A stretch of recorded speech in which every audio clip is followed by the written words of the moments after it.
President Trump's One Big Beautiful Bill is now signed into law, and we'll continue to learn more of the ways the legislation will impact the average Georgian. One such item is a provision to eliminate federal income tax on tips.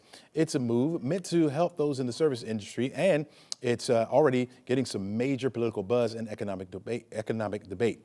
Joining us now is Jonathan Levens. He's a CPA with Moore Colson. Welcome to the show, Jonathan. Thanks for having me. Glad to be here. For someone working in the service industry, how will this rule change what they report when it comes to their filing their taxes? Sure. So those that are in industries that typically have tip as part of their compensation will likely receive a benefit this year via deduction on their individual tax returns as an offset to qualified tip income that they receive. So the deduction is up to $25,000 of qualified tip income. And so at year end, when they file their personal income tax returns, they will report that tip income with an offsetting deduction. So they still have to report that even though they'll no longer be taxed federally, right? That's correct. Okay. That's all right. correct. So you still have to file that. I got you. All right. So should workers expect to see bigger paychecks right away?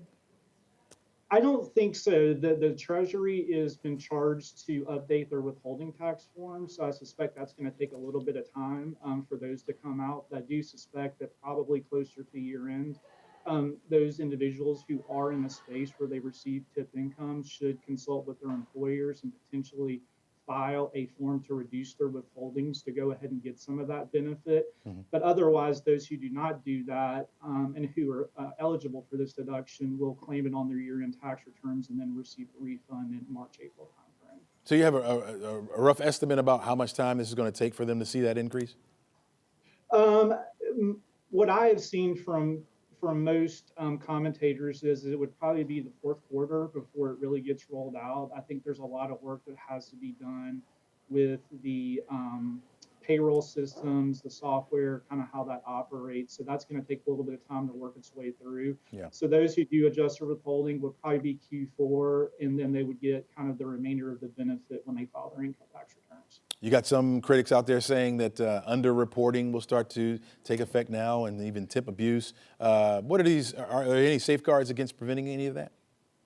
Sure. So part of the bill is the Treasury is supposed to release within 90 days a list of those industries that are eligible for this benefit. So it's supposed to include a pretty all-encompassing list of those industries, and so I suspect that there will be a lot of compliance and sort of review around that as people claim the deduction. Yeah. How about restaurant owners, small businesses, employees? What should they be doing right now to remain compliant? I think they definitely should consult with a qualified accountant or CPA to understand the rules. I think they're going to need to consult with their payroll provider to make sure that those adjustments get made within the reporting system. And then obviously, nothing has really changed as far as what tips are required to be reported on payroll forms and returns. So I think businesses need to be conscious of that. And then on the employee side, aside from the potential adjustment for the withholding at year end, I think they just need to be aware of this rule so that they don't miss that benefit, and then obviously claim that deduction at year end on their personal tax returns. All right, Jonathan Levens, thanks so much for joining us. Thanks so much for your insight. Really appreciate all those tips as well.